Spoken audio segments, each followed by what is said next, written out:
windows come alive, and it will be alright. Did you like my song? Oh my goodness, yeah. Thank you, say hi. Oh no! Wave your hands like that. Very good. Ayan mga kakikoy ko, apo ko yan, oh. Ang galing mangbula talaga ng apo ko. You like my song again? Yeah! You want me to sing again? Yeah.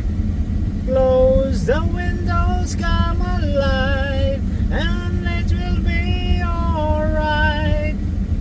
No need to hurry home. La la la la la.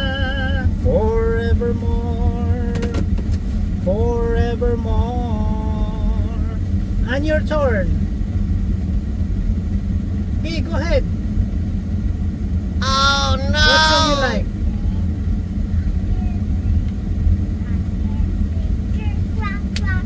Oh, nice. I like your song too. How about the blah blah black sheep? Baba black sheep. Come on.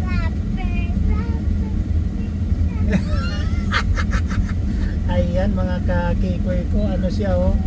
Makwila tong apo kong to eh. Okay, say bye-bye. Say bye-bye. Bye! Shout out everyone. Bye! Sige, bye-bye. Thank you for watching. Say thank you for watching. Thank you for watching. Please don't forget to subscribe. Oh Okay mga no! kakikoy ko. Good afternoon mga kakikoy ko. Papasok na si Kikoy. Lunes ngayon dito.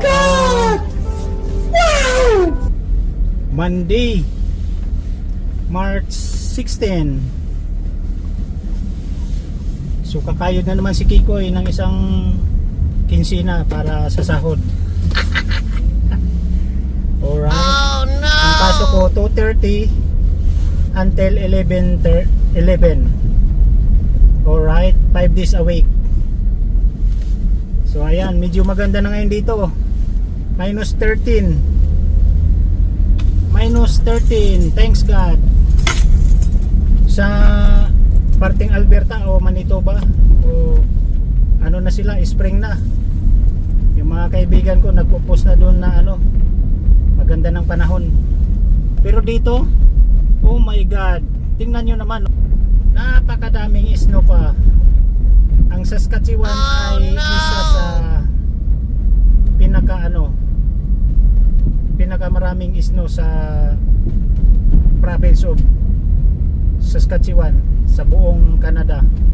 Kasi yung ibang province katulad ng BC, Alberta, Manitoba, Ontario, magkahilira yan. Tapos Newfoundland, Quebec, maganda ng panahon sa kanila. Pero dito sa Saskatchewan, oh my gosh, ang dami pa ring snow. Ayan oh. Tapos yung tatlong territories, Nunavut, Northwest Territories, Nunavut, at saka ano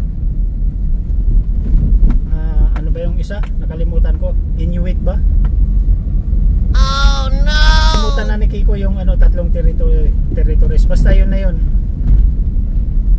Ano sila? Mas marami pang snow doon. Alright? So ayan. So keep on watching lang kayo mga kakikoy ko.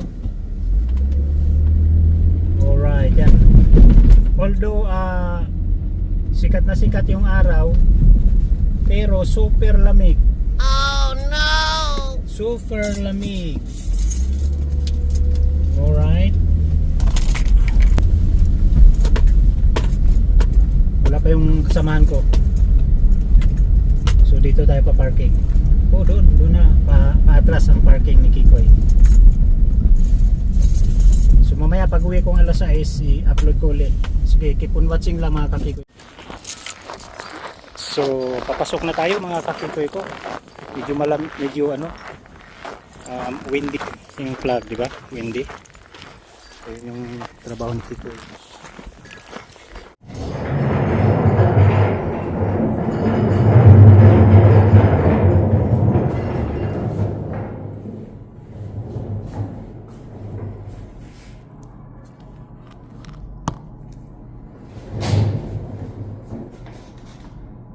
Green, blue for window, glass and aluminum. Alright.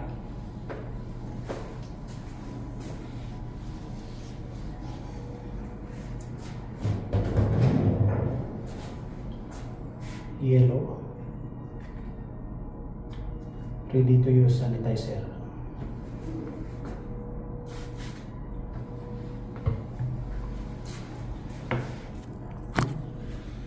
Hindi naman masyadong marumi kasi araw-araw nililinis si Kiko. Ayan. Alright.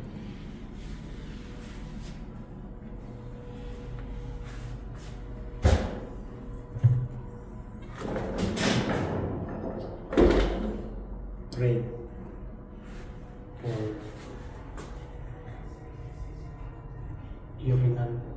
urinal bowl and toilet.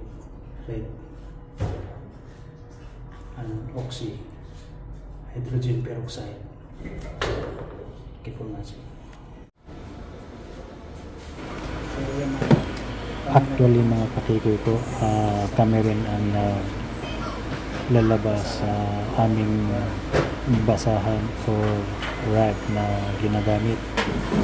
So naglalaba ako every Monday. Alright. After kung malaman sa washing machine, I throw to the dryer. Alright.